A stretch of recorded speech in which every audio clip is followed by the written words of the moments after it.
ఎంత విజ్ఞానాన్ని బోధిస్తున్నాడు దేవుడు. బైబిలు ఎంత అద్భుతమైన గ్రంథం, మీరు దీన్ని బట్టి అర్థం చేసుకోవాలి. బైబిల్ స్పృశించని సంగతి అంటూ ఉండదండి. బైబిల్ చెయ్యని బోధ అంటూ ఉండదు. బైబిల్ చెప్పని జాగ్రత్త అంటూ ఉండదు.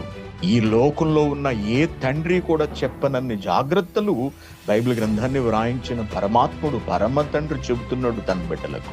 అందుకే బైబిల్ కలిగిన వాళ్ళు అనగా క్రైస్తవులు ధన్యులు.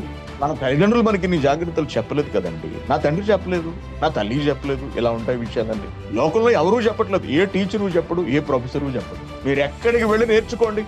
ఎంత పెద్ద యూనివర్సిటీకి వెళ్ళి జాయిన్ అవ్వండి, ఆక్స్ఫర్డ్ యూనివర్సిటీలో జాయిన్ అవ్వండి. మీకు ఆ పాలిటిక్స్, ఆ లా, ఆ సైన్స్ అవే నేర్పుతారు తప్పించి బ్రతికే విధానం, నీతి, న్యాయము, పరిశుద్ధత వీటిని మాత్రం నేర్పరండి.